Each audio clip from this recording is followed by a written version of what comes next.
নমরুদের আল্লাহ জুতা দিয়ে পিটিয়ে পিটিয়ে 400 বছর ধরে আল্লাহ দুনিয়াতে শাস্তি দিয়েছেন। ফেরাউনকে আমার আল্লাহ পানির মধ্যে চুবিয়ে মেরেছেন। কারণকে আমার আল্লাহ মাটির নিচে ধসিয়ে নিয়েছেন। শুধু ধসিয়ে নেন নাই, আল্লাহর নবী বলেছেন কিয়ামত পর্যন্ত কারণকে আল্লাহ মাটির নিচে ধসিয়ে নিতে নিতে নিতে নিতে নিতে নিতে থাকবে। কারণ মুসা নবীর সাথে দুশমনী করেছিল, নমরুদ সাইয়েদুল ইব্রাহিমের সাথে দুশমনী করেছিল, ফেরাউন মুসা কালিমুল্লাহর সাথে দুশমনী করেছিল। আমার আল্লাহ তাকে ধসিয়ে নিয়ে গেলেন। সম্রাট আকবর মুজাদ্দিদ আল ফাসানির সাথে দুশমনী করলো, আল্লাহর সাথে দুশমনী করলো। কালেমা পরিবর্তন করে নাম দিল লা ইলাহা ইল্লাল্লাহ আকবরু খলিফাতুল্লাহ। একবার জোরে বলা যাবে কি নাউজুবিল্লাহ। সেই দিন মুজাদ্দিদ আল ফাসানি হিন্দি ফারুকি রাহমাতুল্লাহ আলাইহি ওনার সেই বাতাসের তাণ্ডবে সম্রাট আকবর আল্লাহ একটা আছাড় মারলেন, তার মেরুদণ্ড ভেঙে গেল। 3 দিন পরে সম্রাট আকবর জাহান্নামে চলে গেল বেঈমান হয়ে। সম্রাট জাহাঙ্গীর ক্ষমতায় বসলো। সম্রাট জাহাঙ্গীরের স্ত্রীর নাম ছিল নূরজাহান।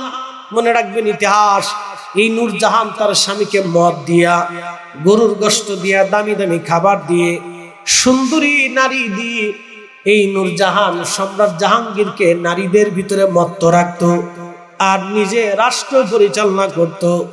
সম্রাট আকবর জাহাঙ্গীরের স্ত্রী নূরজাহানের এই প্রচেষ্টায় মুজাদ্দিদ আল ফাসানি বললেন, না, আমি তোমাকে কখনোই মানতে পারবো না। আল্লাহর ওলি দাওয়াত দিলেন, তুমি ইসলামে ফিরে আসো। সম্রাট জাহাঙ্গীর বলল, না, আমি বাবার অনুসরণ আমি ছাড়বো না, বাবার ধর্ম আমি ছাড়বো না। আল্লাহু আকবার। সেদিন সম্রাট জাহাঙ্গীর আল্লাহর ওলিকে জেলখানায় দিয়ে দিলেন। জেলখানায় দিয়ে দেওয়ার পরে দিল্লি থেকে চিঠি চলে গেল আফগানিস্তানের কাবুলের যিনি শাসনকর্তা ছিলেন তার নাম ছিল মোহাব্বত খান। আফগানের শাসক ছিলেন মোহাব্বত খান। মোহাব্বত খানের কাছে চিঠি চলে গেল, মোহাব্বত খান, তোমার পীর মুর্শিদ মুজাদ্দিদ আল ফাসানি রাহমাতুল্লাহ আলাইহিকে সম্রাট জাহাঙ্গীর জেলখানার ভিতরে বন্দী করে রেখেছে। বহুদিন তিনি জেলখানার জেল খাটতেছেন। মোহাব্বত খান 30,000 আফগানি সেনা নিয়ে দিল্লি আক্রমণ করলেন। 30,000 সেনা নিয়ে প্রচন্ড যুদ্ধ হলো। এই যুদ্ধে দিল্লির সেনাপতি সম্রাট জাহাঙ্গীর পরাস্ত হলেন। মোহাব্বত খান তাকে অ্যারেস্ট করলেন, ধরে নিলেন। আহা, মোহাব্বত খান তারে ধরে নিয়ে শিকল দিয়ে বেঁধে নিয়ে চলে গেলেন রাজ দরবারে। সিংহাসনের সামনে সম্রাট আকবর সম্রাট জাহাঙ্গীর এবং তার স্ত্রী নূরজাহানকে বেঁধে রাখলেন। মুজাদ্দিদ আল ফাসানির জেলখানার তালা ভেঙে সম্রাট জাহাঙ্গীর মুজাদ্দিদ আল ফাসানির জেলখানার তালা ভেঙে মোহাব্বত খান জেলখানার সামনে দাঁড়ায় ডাক দিলেন, হুজুর, আমি আপনার মুরিদ সন্তান মোহাব্বত খান এসে পড়েছি। জেলখানার তালা ভেঙেছি, এই রাজ সিংহাসনে কালেমার পতাকা উড়িয়ে দিয়েছি, সম্রাট জাহাঙ্গীরকে পদানত করে শিকল দিয়ে বেঁধে রেখেছি। আপনি বের হয়ে আসেন, আর আপনাকে জেলখানায় থাকতে হবে না। আল্লাহর ওলি জেলখানার থেকে বের হলেন। জেলখানার থেকে বের হয়ে মোহাব্বত খানকে জিজ্ঞেস করলেন, বাবা মোহাব্বত খান, তোমাকে দিল্লি আক্রমণ করার হুকুম কে দিয়েছে? বলে, হুজুর, আমি চিঠির মাধ্যমে জানতে পেরেছি সম্রাট জাহাঙ্গীর আপনাকে জেলখানায় বন্দী রেখেছেন। সহ্য করতে না পেরে আমি আফগান থেকে সেনা নিয়ে আপনার উদ্ধার করার জন্য চলে আসছি। হুজুর, রাজ সিংহাসনের সামনে সম্রাট জাহাঙ্গীরকে আমি শিকল দিয়ে বেঁধে রাখছি, আপনি আসেন, আপনি আসার পরে ফয়সালা করা হবে। মোহাব্বত খান হুজুরকে নিয়ে চলে গেলেন। হুজুর সম্রাট জাহাঙ্গীরের সামনে দাঁড়ায় বললেন, বাবা মোহাব্বত খান, আমি তোমার পীর মুর্শিদ নির্দেশ দিলাম, তোমার সেনাবাহিনী নিয়ে তুমি আবার আফগানিস্তান ফিরে চলে যাবে। আর তুমি তোমার এই মুসলমানদের আমির, মুসলমানদের নেতা সম্রাট জাহাঙ্গীরকে তুমি শিকল থেকে, বন্দী থেকে মুক্ত করে দাও, তাকে শিকল থেকে বের করে দাও, খুলে দাও, আর শিকল থেকে খুলে দিয়ে তাকে ছেড়ে দাও। ওই মহিলা নূরজাহানকে তুমি অন্তর্মহলে পাঠিয়ে দিয়ে দাও, তুমি তাকে পাঠিয়ে দাও, উনি মুসলমানদের আমির, ওনাকে শিকল দিয়ে বাঁধা যাবে না, ওনাকে ছেড়ে দাও। শিকল খুলে দেওয়া হলো। আল্লাহর ওলি সম্রাট জাহাঙ্গীরকে বলেন, এ জাহাঙ্গীর, আল্লাহ আমাকে দুনিয়ার ভিতরে কালেমা প্রতিষ্ঠিত করার জন্য পাঠিয়েছেন, তোমার মসনদের জন্য আল্লাহ আমাকে পাঠান নাই। আমি মসনদের জন্য আসি নাই, কালেমার জন্য এসেছিলাম। তোমার মসনদ তোমাকে ফেরত দিয়ে দিলাম, যাও, তোমার মসনদ আমার কোনো প্রয়োজন নাই। তবে আমি চলে যাচ্ছি আবার জেলখানায়। খোদার হুকুম যেই দিন আসবে, মনে রাখো পৃথিবীর এমন কোনো শক্তি নাই আমাকে জেলখানার ভিতরে ধরে রাখবে। খোদার হুকুম যেই দিন আসবে আমি জেলখানার থেকে বের হব। আমি চললাম, মোহাম্মদ খান তুমি চলে যাও। মোহাম্মদ খান 30,000 সৈন্য নিয়ে আবার আফগানিস্তান ফিরে চলে গেলেন। সম্রাট জাহাঙ্গীর মসনদে ফিরে চলে গেলেন। রাতের আধারে বিছনার মধ্যে ঘুমাচ্ছিলেন, কিন্তু ঘুম আর আসে না। কি ব্যাপার, এ কেমন মুসলমান, আমার রাজত্ব আমাকে ফিরাই দিল, আবার জেলখানায় চলে গেল। ওই দিন রাত্রিবেলা সম্রাট জাহাঙ্গীর ঘুমের মধ্যে আছে। আল্লাহর নবী তাকে স্বপ্নে আসলেন। স্বপ্নে সে নবী ধমক দিয়ে বললেন, রে সম্রাট জাহাঙ্গীর, এখনো কি তোমার সময় হয় নাই আমার বন্ধু শেখ আহমদ সেরহিন্দিকে জেলখানার ভিতর থেকে বের করতে? যাও, আমি রাসূল নির্দেশ দিলাম, জেলখানার থেকে তুমি তাকে বের করে নিয়ে আসো। স্বপ্ন দেখার পরে সম্রাট জাহাঙ্গীর থরথর করে কাঁপতেছিলেন, থরথর করে ওনার পুরা শরীর কাঁপতেছিল। উনি দৌড়ায় চলে গেলেন জেলখানার সামনে। হুজুর আপনি আসেন, জেলখানায় আর থাকবেন না, আপনি এক্ষুনি বের হয়ে আসেন।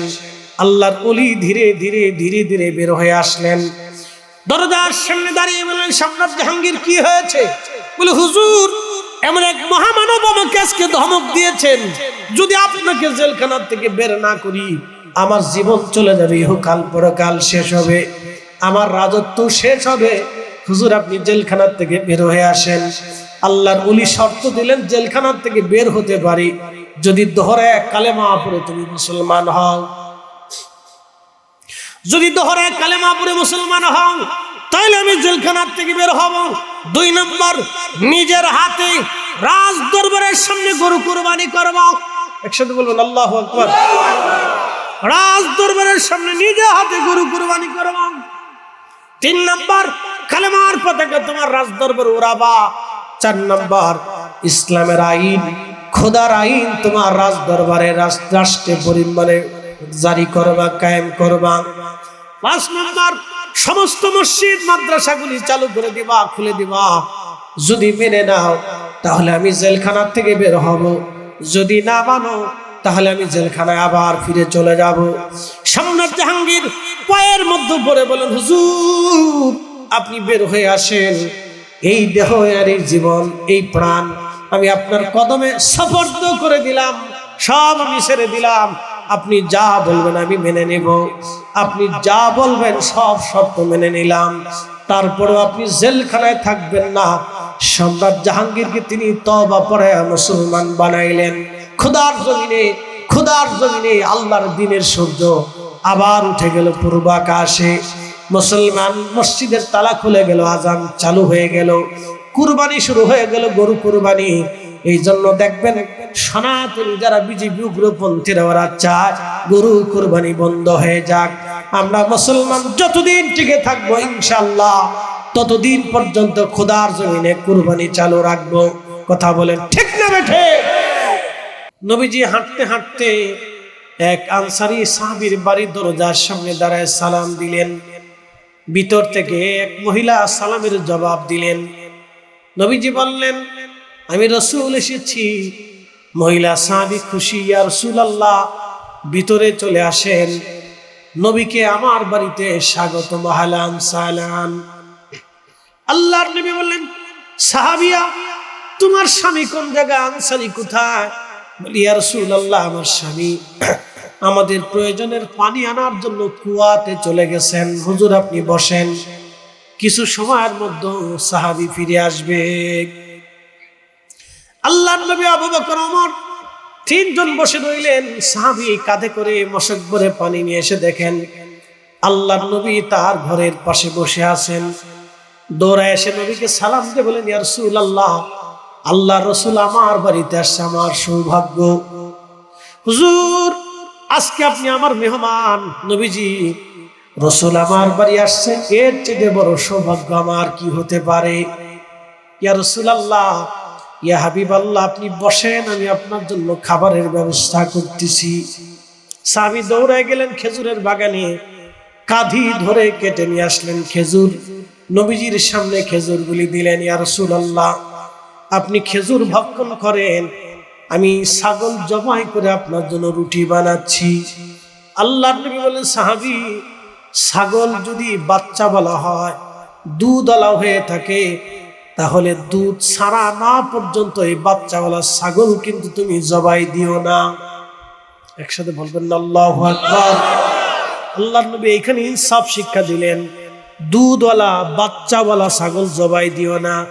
কারণ ওই যে বাচ্চাওয়ালা ছাগল যদি আপনি জবাই দেন, তাহলে ওই ছাগলটা দুধ পান করত, কিন্তু দুধ ছাড়ার আগেই আপনি ছাগল বিক্রি করেছেন, জবাই করে দিয়েছেন। ওই বাচ্চা কিয়ামতের ময়দানে আল্লাহর দরবারে মামলা দায়ের করবে, আল্লাহ, দুধ শেষ করার আগে আমার মালিক আমার মাকে বিক্রি করে দিয়েছিল, আমি দুধ পান থেকে মাহরুম হয়েছিলাম। নবীজি, আল্লাহ গো, আমার হক আমার মালিক নষ্ট করেছে, আজকে আমি তোমার দরজায় ফয়সালা চাই।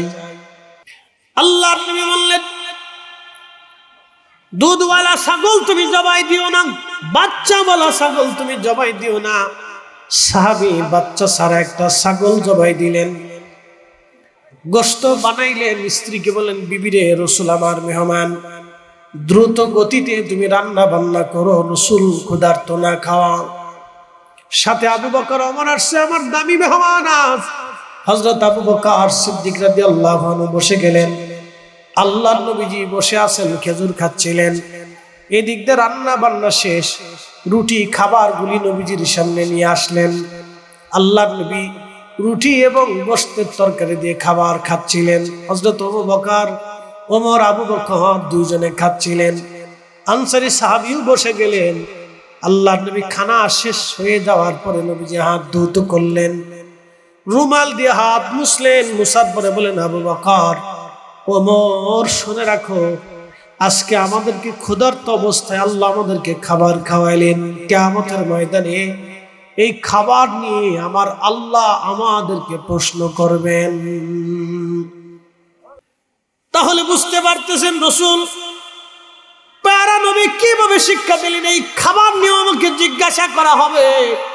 আর আপনি ভাবতেছেন জমি বেচে আপনি দলের পতাকা টানাবেন আর আল্লাহ জিজ্ঞাসা করবে না।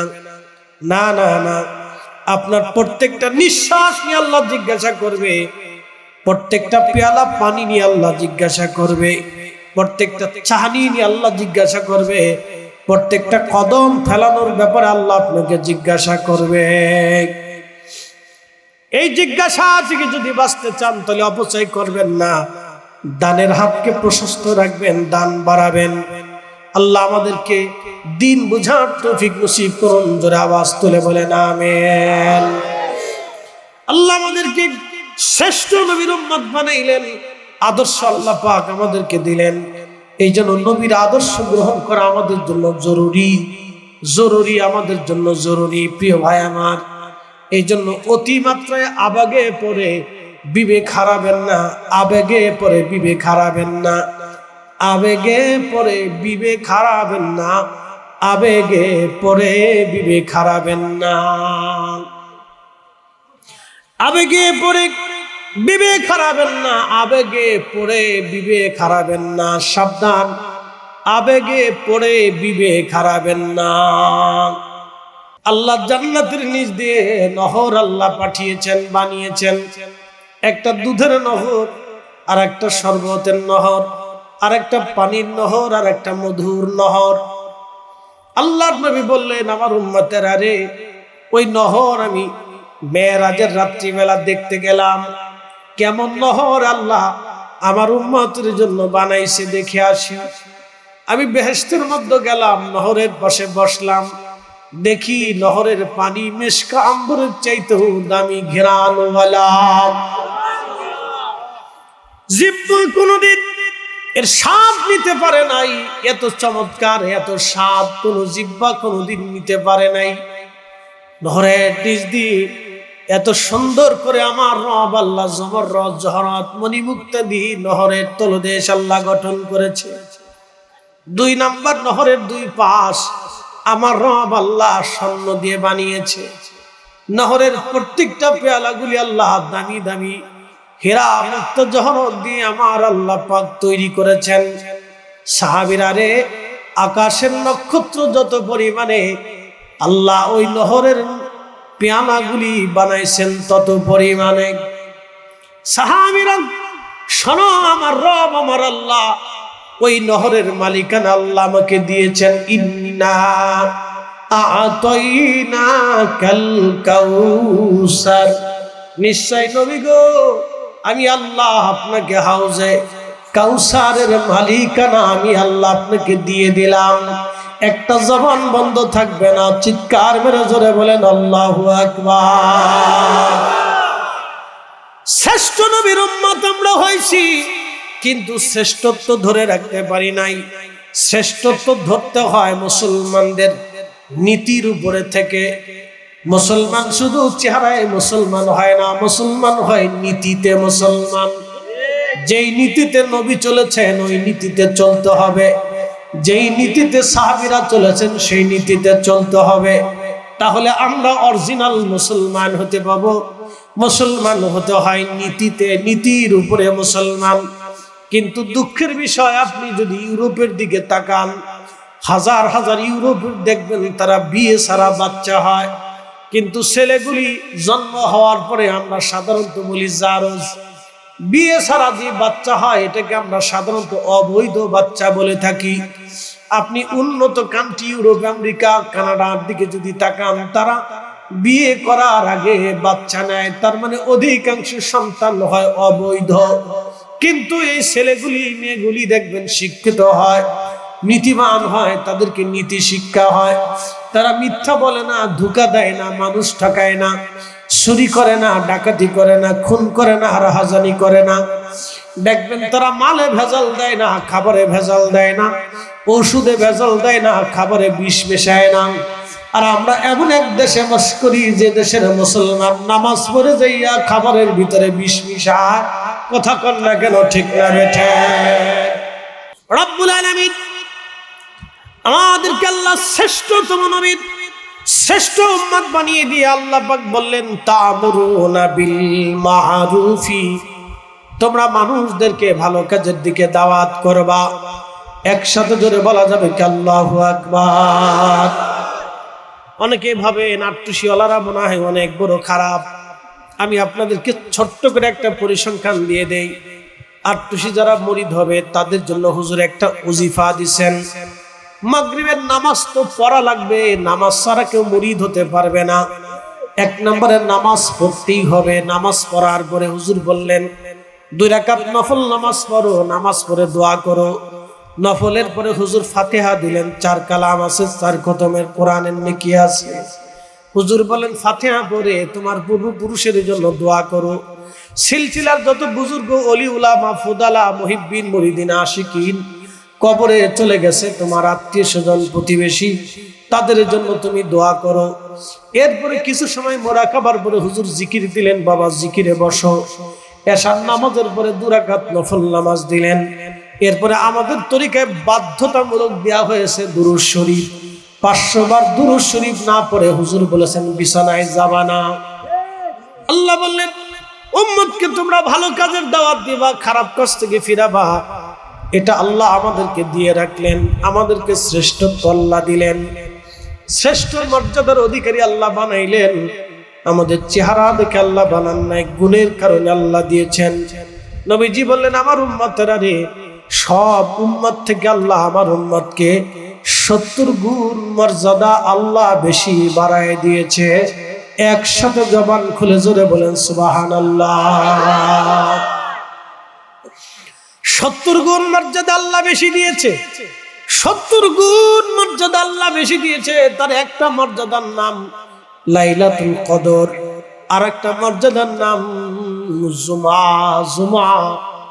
একটা মর্যাদার নাম লাইলাতুল কদর, আর একটা মর্যাদার নাম জুমা, আর একটা মর্যাদা উম্মতে মারহুমা। এইরকম আল্লাহ 70টা মর্যাদা উম্মতকে দান করেছেন। কিন্তু উম্মত নিজের মর্যাদা বুঝে না, উম্মত নিজের মর্যাদা নিজে বুঝে না।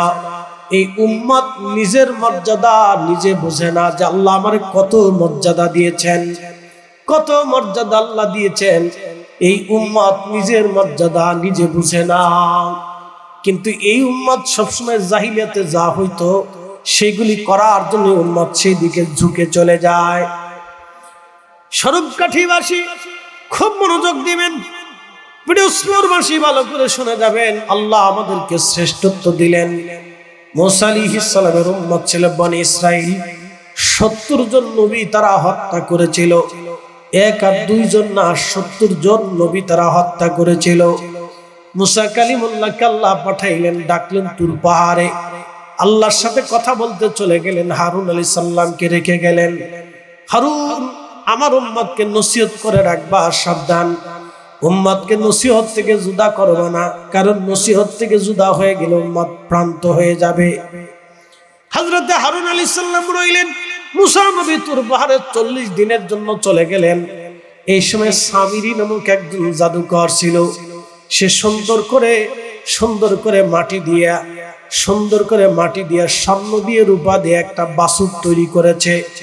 একটা গোবৎস বানাইয়া ওই গোবৎসের ভিতরে হযরতে জিবরাইল আলাইহিস সালাম যে ঘোড়ার পিঠে চড়ে হযরত মুসা কালিমুল্লাহকে ওই নীল নদ অর্থাৎ নদীর ভিতরে রাস্তা দেখানোর জন্য নদীর এইখানে নেমেছিলেন। সামিরি ওই ঘোড়ার পায়ের নিচ থেকে মাটি সংগ্রহ করে সেই মাটিগুলি ওই গোবৎসের ভিতরে ঢুকাই দিল। গোবৎসটা হাম্বা হাম্বা করতে লাগলো। সামিরি ডাক দেখো বনি ইসরাইল, মুসা আলাইহিস সালামের খোদা তুর পাহাড়ে নাই, মুসা নবীর খোদা এখন এই গো বাছুরের ভিতরে ঢুকে গেছে, হাম্বা হাম্বা করে তোমরারে ডাকতেছে। বনি ইসরাইলের 70,000 মানুষ, বনি ইসরাইলের 70,000 মানুষ ওই গোবৎসের সামনে সিজদায় পড়ে গেলাম। ওইখান থেকে গরু পূজা শুরু হয়েছে। গরু পূজা, ভারতের হিন্দু লোকের গরু আমাদের মা, সনাতনীরা বলে গরু আমাদের মা। এই জন্য তারা গরুর দুধ খায়। বলে যুক্তি কি? গরু দুধ দেয়, এই জন্য গরু আমাদের মা। গরু দুধ দেওয়ার কারণে গরু যদি মা হয় তাহলে ছাগলও তো দুধ দেয়, তাহলে ছাগল হবে খালা। এই অবাস্তব অবান্তর যুক্তি দিয়ে তারা গরুর পূজা শুরু করলো। ভারতের লক্ষ লক্ষ মুসলমানদেরকে গরু কুরবানি করতে দেয় না, বাধা দিলাম। কিন্তু বাংলাদেশেও একসময় গরু কুরবানি করতে দিত না। শাহজালাল ইয়ামানি মুজাররিদের সময়ে আল্লাহু আকবার, বুরহানুদ্দিনের ছেলে আকিকার জন্য বুরহানুদ্দিন একটা গরু কুরবানি দিয়েছিলেন। ওই গরু কুরবানির কারণে রাজা গর্গবিন্দ ছোট্ট শিশুটাকে ধরে নিয়ে বাবার সামনে জবাই করেছিল। ছোট্ট শিশুর জীবনের বিনিময়ে, শাহাদাতের বিনিময়ে এই উপমহাদেশের ভিতরে 360 জন আল্লাহর ওলি আসলেন। বিরাট একটা সৈন্যবাহিনী নিয়ে মুসলমানরা সুদূর দিল্লি থেকে সিলেটের জমিন তারা দখল করলেন। শুধু মুসলমান হত্যা করার কারণে, একটা মুসলিম শিশু বাচ্চা হত্যা করার কারণে সেই দিন হাজার হাজার দিল্লি থেকে মুসলমানরা এসে জমিন দখল করে নিল। আজকে সারা পৃথিবীতে এত মুসলমান মারা যায়, কিন্তু আমরা মুসলমানরা মুখের ভিতরে কুলু বেটে বসে আছি, আমাদের হৃদয়ে মুসলমানের কোনো চেতনায় আসে না। কি কথা কেন নজরে বলে? প্রিয় উপস্থিতি, বলে হুজুর আমরা অনুভূতি দিয়ে কি হবে? আমাদের অনুভূতিও শেষ। আমাদের মুসলিম মিল্লাতের শাসক গোষ্ঠী যারা আছে, আমির ওমরা রাজা বাচ্চা যারা আছে, তাদের অন্তরেও কোনো অনুভূতি আজকে নাই, তাদের হৃদয়ে কোনো অনুভূতি নাই, আজকে তাদের অন্তরে কোনো অনুভূতি নাই। তারাও আজকে আনন্দ এবং দুনিয়া নবী হয়ে গেছে। নবীজি একদিন আফসোস সেই দিন দ্বীন ইলাহির একটা ঘর নির্মাণ করে ওই ঘরের ভিতরে বসে বসে সম্রাট আকবর দাওয়াত দিতে লাগলেন। অর্থবিত্ত টাকা পয়সার লোভে মুসলমানরা পথভ্রষ্ট হয়ে সম্রাট আকবরের দিকে চলে যায়। কিন্তু আল্লাহর ওলি বরদাস্ত করতে পারেন নাই। উনি মসজিদ থেকে বের হয়ে গেলেন। এক মুষ্টি মাটি নিয়ে দেখেন আপনি মুসলমানদের ক্ষমতা, মুসলমানদের পাওয়ার কত কঠিন ছিল। সেই দিন মুসলমানদের হাতে পারমাণবিক শক্তি ছিল না, এত বড় মিসাইল শক্তি ছিল না, সেনাবহর ছিল না, কিন্তু আল্লাহ প্রদত্ত একটা ক্ষমতা ওনাকে আল্লাহ দিয়েছিলেন। এক মুষ্টি মাটি নিয়ে বিসমিল্লাহ আল্লাহু আকবার বলে দিনে লাইর ঘরের দিকে তিনি মাটি নিক্ষেপ করলেন। আল্লাহর আকাশের টর্নেডো সৃষ্টি হয়ে গেল। টর্নেডোর আঘাতে সম্রাট আকবরের দিনে লাইর ঘর সব উড়িয়ে নিয়ে চলে গেল আমার আল্লাহ। ওই বাতাসের ভিতরে তার আল্লাহ একটা আসার মানলেন। প্রত্যেক গলিরাই হাত। আমি আমার হুজুরের জীবনের একটা ছোট্ট ঘটনা শুনি। এক লোক হুজুরের কাছে একটা ছাগল নিয়ে আসছে।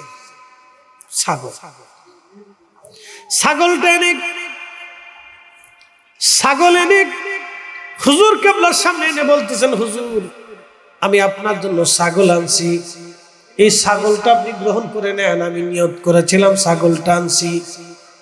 আল্লাহর ওলি বললেন, বাবা তোমার ছাগল নেওয়া যাবে না, তুমি ছাগল ফিরিয়ে নিয়ে যাও। উনি চিন্তায় পড়ে গেলেন, হায় হায় আমি ছাগল আনলাম দরবারের জন্য, মানুষ খাবে, কিন্তু হুজুর বলতেছেন ছাগল ফিরাই নিয়ে যাও, এই ছাগল জবাই করা যাবে না, এটা নিয়ে যাও। আবার উনি হুজুরের কাছে যেয়ে বলেন, হুজুর আমি অনেক দূর থেকে আপনার জন্য ছাগলটা নিয়ে আসছি, হুজুর আপনি কবুল করে নেন। আল্লাহর ওলি আবার বললেন, বাবা তুমি ছাগল নিয়ে যাও, এই ছাগল জবাই করা যাবে না, এই ছাগল আমাদের জন্য হারাম। কি ব্যাপার, আমাদের জন্য ছাগল হারাম? তো সবাই চিন্তা করি। আবার এসে বলতেছে, হুজুর আমি অনেক দূর থেকে আসছি। হুজুর আবার বললেন, বাবা এই ছাগল খাওয়া যাবে না, ছাগল আমাদের জন্য হারাম, এই ছাগল জবাই করা যাবে না, এটা আমাদের জন্য হারাম। হুজুর তো স্পষ্ট করে কিছু বলতেছে না, উনি বারবার বলতেছে, হুজুর আমার পালের ছাগল, আমি যত্ন করে পালছি, অনেক আদর করে ছাগল পালছি, আমার পালের ছাগল হুজুর কাইন্দি দিছে বেটা। তখন যারা আশেপাশে জাকির ভাই ছিল, ফরাদ ভাই ছিল, শারিং সাহেব ছিল, আরো যারা ওই সময়কার সময় ছিল, তারা ওনার ধরছে, মিয়া হুজুর বলতেছে ছাগল এটা জবাই দেওয়া যাবে না, এটা আমাদের জন্য হারাম। কি ঘটনা তুমি বলো, তুমি তো নিজে পালছো, তো কেমনে পালছো, এটা পালার বিষয় তুমি একটু বলো তো, খুলে মিলে বলো তুমি কিভাবে পালছো।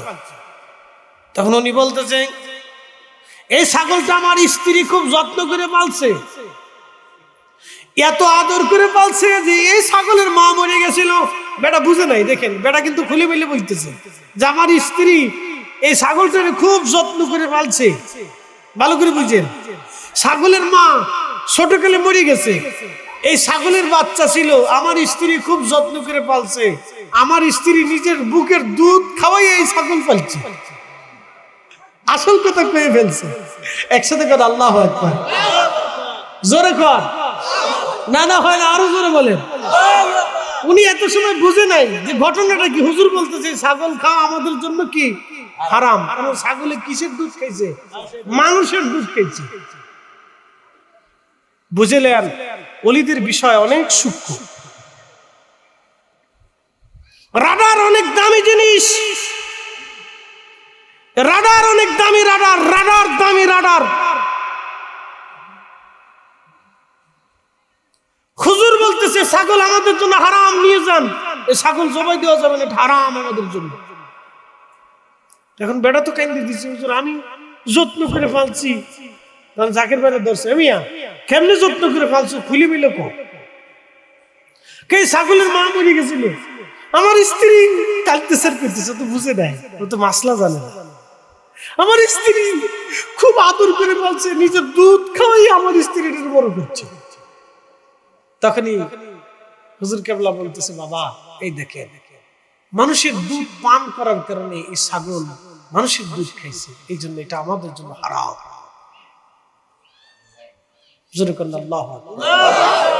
এই মাসলা দেই, যে গরুতে মানুষের পায়খানা খায় ও গরুর গোশত কি কর, জোরে কর, আস্তে কর না, আরো জোরে বলেন। যে গরুর বাচ্চা কুত্তার দুধ খেয়ে বড়, জোরে আস্তে কর না, জোরে বলেন। অনেক গরু বাচ্চা আছে না, ছাগলের বাচ্চা আছে না, দেখেছে মা ছাগল মরে গেছে, কিন্তু মালিক বলছে খাও ডি, তো কুত্তাও আরাম করে খাওয়াইছে, তো খা। অনেক সময় ছাগলের বাচ্চা কুত্তার দুধ খেয়ে বড় হয়ে যায়, এই ছাগল খারাপ। মনে রেখেন, মাসলা মনে রেখে। তো সূক্ষ্ম, ওলিদের বিষয় খুব সূক্ষ্ম, কেউ জানে না, কেউ জানতো না, কোনোদিন জানতো না, কিন্তু ওনার রাডারে ধরা পড়ছে এটা ওই সমস্যা। বলতেছে বাবা এটা খাওয়া যাবে, এটা হারাম আমাদের জন্য, নিয়ে যান, এটা কোনোদিনও জবাই করা যাবে না। প্রিয় ভাই আমার, তো ওলিদের জন্য একটা আলাদা বিশেষ বৈশিষ্ট্য, কাশফ জিন্দা হয়ে যায়, ভাই একদিনে হয় না, বহু দিনের প্রচেষ্টা লাগে। উনি 30 বছর ক্লাস করছিলেন কাশফ জিন্দা করার জন্য, 30 বছর ক্লাস। এটা তাসাউফের ক্লাস আছে। আমরা মাদ্রাসায় পড়ে 22 বছর পড়াশোনা করার পরে কামিল হাদিস শেষ করছি, কথা ঠিক আছে না? 22 বছর লাগছে। তো 22 বছর পরে রাষ্ট্র আমার একটা সার্টিফিকেট দিছে বলে আমি কামিল পাস করছি, ফার্স্ট ডিভিশন পাইছি বা সেকেন্ড ডিভিশন পাইছি, থার্ড ডিভিশন পাইছি। অত এখন এই যে গ্রেড সিস্টেম, জিপি টিপি কি হয়েছে নতুন নতুন আর কি,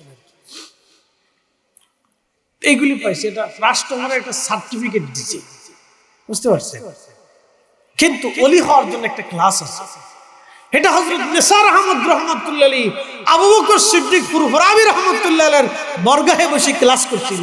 আর আবু বকর সিদ্দিক ফুরফুরাবি রাহমাতুল্লাহ আলাইহি ফতে আলী রসুল নামার বরগাহে বসে ক্লাস করছিল।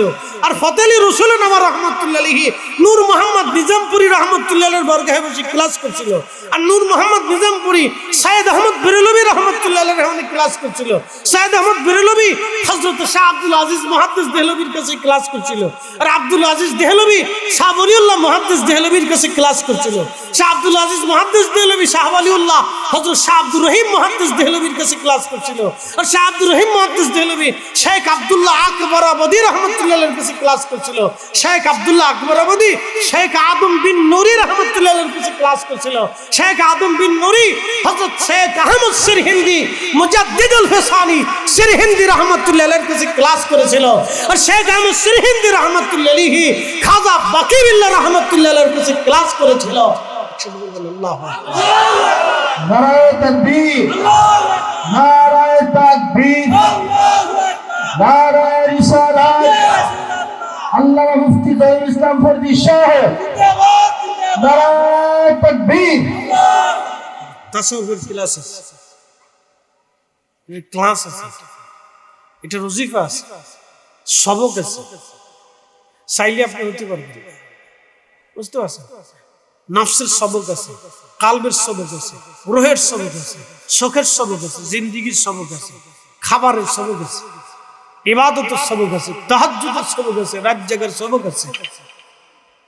এমনিতে হয় না, এটা চাইলেই পাওয়া যায় না, সবক আদায় করতে হবে। ক্লাস আছে, দামি ক্লাস, অনেক কথা বলি বলছি। আমার হুজুরের জীবনের গুরুত্বপূর্ণ একটা কারামত আপনাদেরকে আজকে শোনাইলাম, একসাথে কোন আল্লাহু আকবার। তাহলে উনি যে কাশফ জিন্দা ছিল এতে কোনো সন্দেহ নেই, কোনো সন্দেহ নেই। কাশফি আল্লাহ বলেছিলেন, কাশফ জিন্দা ছিল। তো প্রিয় ভাই আমার, আমরা সিলসিলার মানুষ, জাকির ভাইরা জোরে বলেন তো আল্লাহু আকবার। না জিমি টিমে গেছে, জিম দিছেন নি? তাহলে আরো জোরে বলেন আল্লাহু আকবার, আরো জোরে, জোরে জোরে জোরে জোরে। আমাদের গুড়া কি দুর্বল না মজবুত?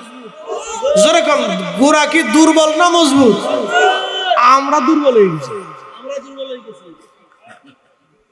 দুর্বল আমরা গুড়া, গাছের গুড়া যেটা, এটা খুব মজবুত গুড়া, এর শিকড় একবারে গভীরে চলে গেছে, যা আপনি শিকড়ের শেষ সীমানা খুঁজে পাবেন না, শিকড় খুব মজবুত। কিন্তু আমরা দুর্বল হয়ে গেছি, কারণ কি? আমরা এই মূল শিকড়ের নীতির সাথে নাই। ডোন্ট মাইন্ড, আমার দিকে তাকান, মূল শিকড়ের নীতির সাথে আমরা নেই, যার কারণে আমরা দুর্বল হয়ে গেছি। কিন্তু আমাদের শিকড়, আমাদের মূল খুব মজবুত, এত মজবুত, এত মজবুত যে আমাদের আকাবিরদের ইতিহাস যদি আপনি শোনেন তা আপনার গাহিম হয়ে আসবে, তাদের জিন্দেগি যদি আপনি শোনেন গাহিম আসবে। হযরতুল কুদসে হযরত শেখ আহমদ বদরুদ্দিন সিরহিন্দি রাহমাতুল্লাহ আলাইহি এই সিলসিলার আকাবিরদের জীবনী লিখেছেন। মুজাদ্দিদ আল ফিসানির অন্যতম খলিফা হযরতে বদরুদ্দিন সিরহিন্দি রহমাতুল্লাহ আলাইহি, শেখ বদরুদ্দিন সিরহিন্দি হাজারাতুল কুদস লিখেছে। বুঝতে পারছেন? এই জিন্দেগি যদি পড়েন আপনি, তা আপনার গা হিম হয়ে আসবে যে আমাদের আকাবিরদের শিকড় কত মজবুত, আমরা দুর্বল হয়ে গেছি। জাকির ভাইদেরকে অনুরোধ করব, দুর্বলতা আনবেন না, সিলসিলাকে ধরার মতো ধরেন, ইনশাআল্লাহ কাজে লাগবে। আল্লাহ আমাদেরকে তৌফিক দান করুন, জোরে বলেন আমিন। আসেন আমরা নবীজিকে সালাম জানাই, ইয়া নবী সালাম ইয়া রাসূল সালাম আলাইকা। তোমাদেরকে সৃষ্টির সেরা জাতি বানিয়েছি। একসাথে বলেন আল্লাহু আকবার। না, এটা কিন্তু ছোট কোনো শব্দ না। কুনতুম খায়রা উম্মাহ, যত উম্মাহ আসছে আদম সফিউল্লাহ আলাইহিস সালাম থেকে ঈসা রুহুল্লাহ পর্যন্ত, সহিহ ইবনে হিব্বানের পরিভাষাতে 1,24,000, শারহে ফিকুল আকবরের পরিভাষাতে 2,24,000। যত নবী আলাইহিস সালাম, যত উম্মাহ আসছে, সব উম্মাহ থেকে আল্লাহ আমাদেরকে শ্রেষ্ঠত্ব দিয়েছেন। সুবহানাল্লাহ। 70 গুণ। একসাথে বলেন কত গুণ? জোরে 70 গুণ বেশি দিয়েছি। আমাদের গুণে না, কিন্তু আমরা কোনো গুণ নাই। বলে হুজুর কিভাবে বুঝাইতে? 2016 সাল থেকে 2026 এই 10 বছরের ভিতরে বাংলাদেশে 6,000 শিশু নাবালিকা কন্যা ধর্ষণের শিকার হয়েছে। এটা কোনো বিচ্ছিন্ন ঘটনা, এটা বাংলাদেশের ঘটনা। 2016 সাল থেকে 2026 পর্যন্ত এই 10 বছরে বাংলাদেশে 6,000-এর মতো শিশু নাবালিকা মেয়ে সন্তান ধর্ষণের শিকার হয়েছে। বুঝে নেন, আইয়ামে জাহিলিয়াতের সময়ে মানুষরা জীবন্ত নারীদেরকে, শিশু মেয়েদেরকে, কন্যাদেরকে কবর দিত।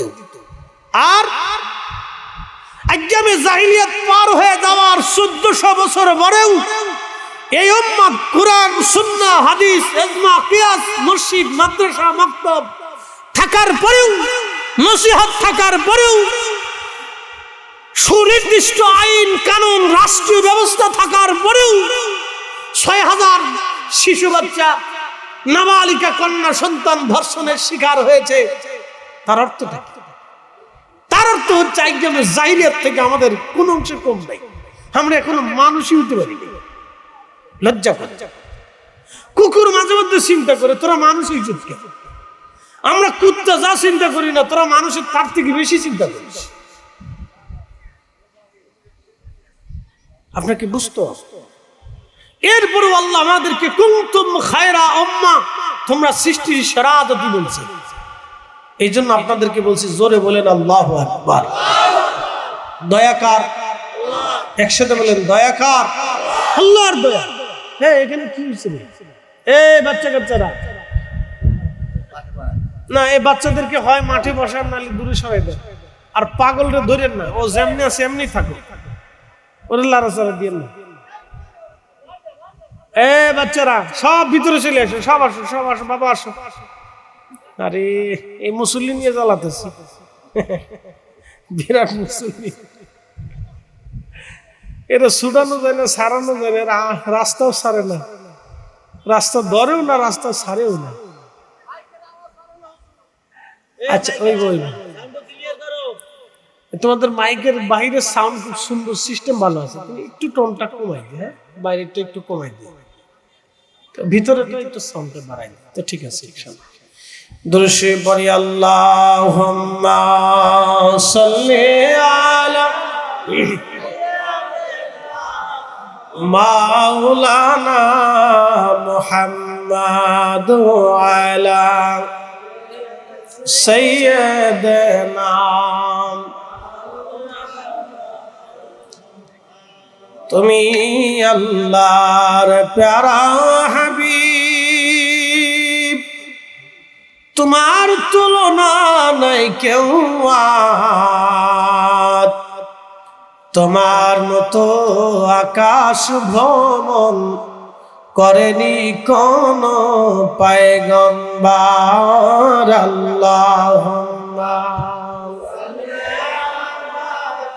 সাইয়্যিদিনা মাওলানা মুহাম্মদ ওয়া আলা আলি সাইয়্যিদিনা।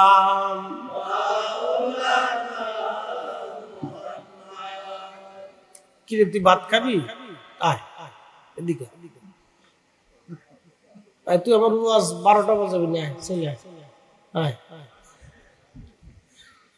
আয় ওর দিলে এলে সবসময় খালি চাইতে থাকবে হুজুর কিছু দেয়, কি আর করার আছে, যা দিয়ে দাও তোর, যাও যা যা ভাত খাইবে যা। এবার ঠান্ডা টাকাও ছিল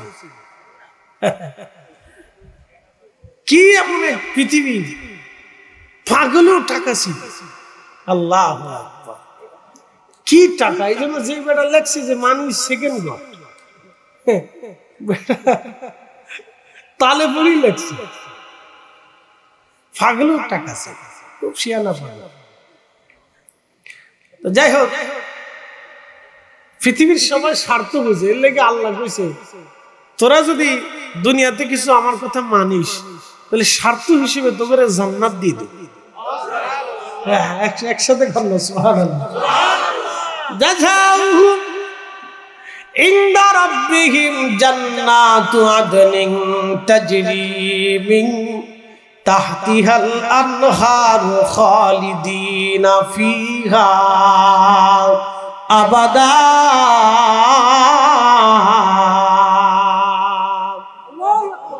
কি চমৎকার! আল্লাহ বললেন কি মুসলমান, তুই কিসের মুসলমান?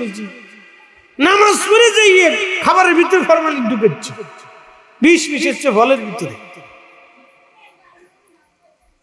ময়মনসিংহের মধ্যে পড়ে গেছি মাহফিল করার জন্য, বললাম ভাই বাগান থেকে কতদূর আনারস কেটেছে, ঢাকা শহরে বাচ্চাদেরকে আনারস খাওয়া ওটার ভিতরে ফরমালিন থেকে হয়েছে, লাভ নেই। কারণ কি? ওই ঢাকারটাও যা বাগানেরটাও তা। আমি বললাম তার মানে একবারে গাছে ইনজেকশন মেরে দিচ্ছি, জানি মেড ইন বাংলাদেশ। কল্পনা করতে পারবে? এই যে মানুষের শরীরে একটা ছোট্ট টিউমার হইলে ক্যান্সার হয়ে যেতেছে, একটু কেটে গেছে, আপনি যদি 2-10 দিন 1 মাস চিকিৎসা না করেন, ওষুধ টষুধ না দেন, ওখান থেকে ক্যান্সার হয়ে যাচ্ছে। অথচ আগে কাইটে গেছে, ফাইরে গেছে, সিরে গেছে, ক্যান্সার ফাইনাল করে। ক্যান্সার কি জিনিস এদেশের মানুষ বুঝতো না। এখন কোথাও ঘা হওয়ার সাথে ক্যান্সার হয়ে যাচ্ছে, সেখান থেকে পশম সৃষ্টি হচ্ছে। এদেশের 18 কোটি মানুষের 9 কোটি মানুষ ডায়াবেটিসের সাথে সম্পৃক্ত। কারো হয়ে গেছে, কারো হচ্ছে, কেউ ওয়েটিং এ আছে। খাবারের ভিতরে ভেজাল। এদেশের মানুষ 3 কোটি মানুষ কিডনি রোগে আক্রান্ত, লিভারে আক্রান্ত, ঘরে ঘরে মানুষ লিভারে আক্রান্ত হচ্ছে। খাবারে ভেজাল, পানিতে ভেজাল, ডালি ভেজাল, সালি ভেজাল, ওষুধে ভেজাল, বিষও ভেজাল। এমন এক জাতি বিষ খেলেও মরে না। হ্যাঁ, বিষও ভেজাল। যাও খেয়ে দেখো বড় কিনা, মেড ইন বাংলাদেশ। অথচ 85% মুসলমানের দেশ। আমরা অনেকে হুজুর বাংলাদেশের মতো সেরা মুসলমান পৃথিবীতে নেই। হ্যাঁ, এটা একবারে পিওর মুসলমান, দোকানে বাকি খাইলে টাকা ফেরত দেয় না।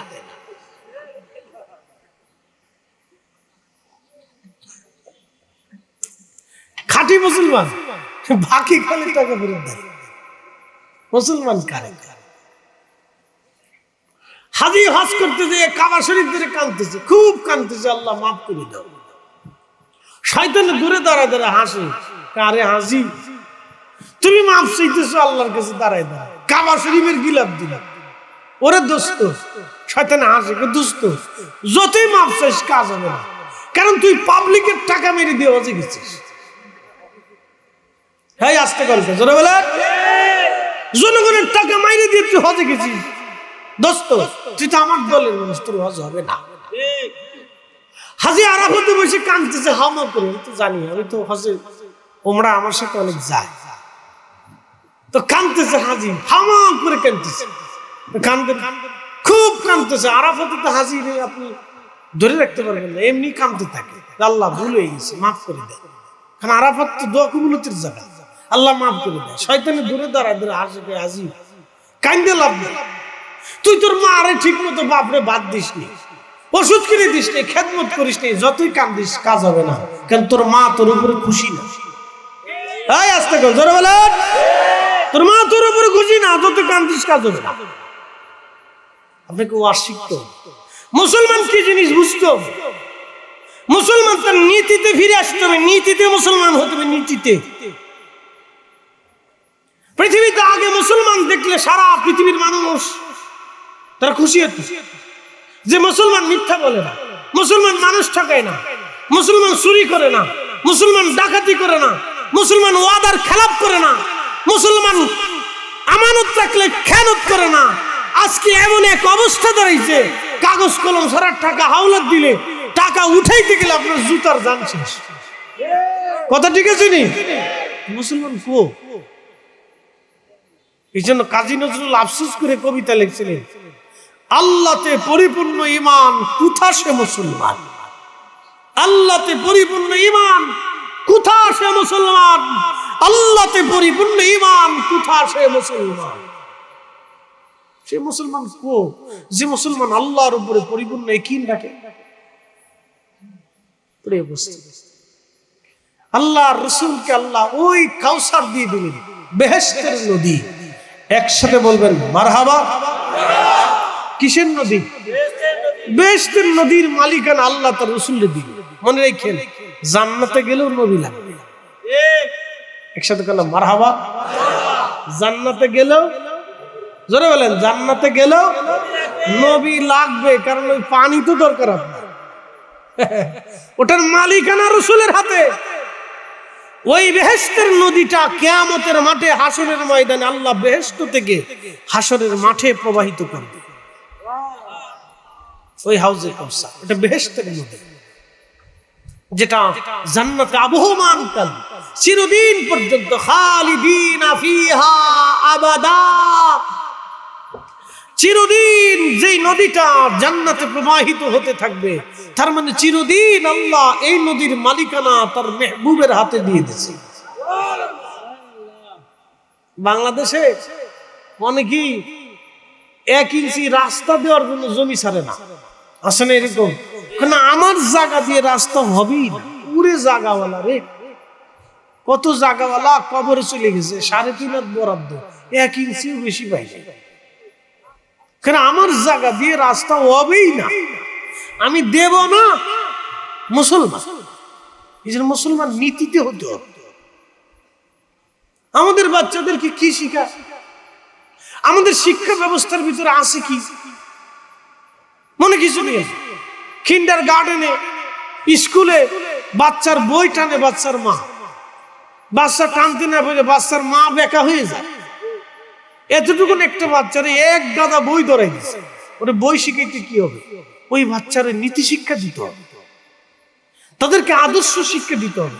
ছোট্টকালে তার মগজে, তার দিলের ভিতরে ঢুকাইতে হবে, মিথ্যা বলা যাবে না, মানুষ ঠকানো যাবে না, চুরি করা যাবে না, ডাকাতি করা যাবে না, ক্ষুধার্ত তোমার দরজা থেকে ফিরে যাবে না, তুমি অন্যায় করবে না, অন্যায়কে প্রশ্রয় দিবে না, তুমি ন্যায় করবা, কখনো অন্যায় করবে না, ন্যায়ের উপরে প্রতিষ্ঠিত থাকবা, তুমি মানুষের ক্ষতি করবে না, দেশকে ভালোবাসবা, মানুষকে ভালোবাসবা, তোমার প্রতিবেশী তোমার থেকে কখনো যেন ঠকে না যায়, এগুলি শিক্ষা দিতে হবে। এক গাদা বই দিয়ে বাচ্চারা শিখে কি শিখাইছে তা নিজেও করতে পারে না। উন্নত বিশ্বের দিকে যদি আপনি তাকান, ছোট্ট কালে বাচ্চারা এগুলি শিক্ষা দেয়, একবার এগুলি। ওদের বাচ্চারা দেখবেন অধিকাংশ বাপ সারা বাচ্চা, কিন্তু দেখেন চুরি করবে না, মিথ্যা বলবে না, খাবারে ভেজাল দিবে না, মালে ভেজাল দিবে না, অথচ বাপ সারা বাচ্চা। আর আমার বাপ ওলা বাচ্চা 12 বছরের ফুলা গাঁজা ধরে ফেলছে। এই কি কথা কর না, গ্রামে যে দেখি যেই ফুলার জন্মই দেখি না, চিনিও না কার ফুলা, অনেকদিন পরে যাই কার ফুলা হয়েছে কার মাই হয়েছে অনেকে জানিও না। তো ফুলা যে হইয়ে এখন 12 বছর বয়স হয়েছে, কই ফুলা গাঁজা খা। কি বুঝলেন? ফুলা গাঁজা খা। তো গাঁজা বেছে কারা? কুত্তা। তো গাঁজা কে বেছে? মানুষই বেছে। তো মানুষ কারা? আমাদের সমাজের মানুষ, রাষ্ট্রের মানুষ। তো রাষ্ট্রের মানুষে গাঁজা বেচলো, ওই ইয়াবা বেচলো, হিরোইন বেচলো, নেশা বিক্রি করলো। কারা বিক্রি করলো? আল্লাহর কসম, যদি নেশাকে বাংলার মাটির নিচে কবর না দিতে পারেন, দাফন করতে না পারেন, ততদিন পর্যন্ত আগামীর আমাদের সন্তানদের ভবিষ্যৎ কিন্তু অন্ধকারে নিমজ্জিত হবে। আপনার মেয়ে, আমার মেয়ে, আপনার সন্তান রাস্তায় নিরাপদ হবে না। রাস্তা দিয়ে আপনার ভালো ছেলেটা হেঁটে আসতেছে, বাস গাঁজা করে এসে আপনার বাচ্চার পেটের ভিতরে ছুরি মেরে দিবে, কোন নিরাপত্তা? কি এক অন্ধকারের দিকে আমরা নিমজ্জিত হচ্ছি, ভাবলে ঘা শির উঠার মতো।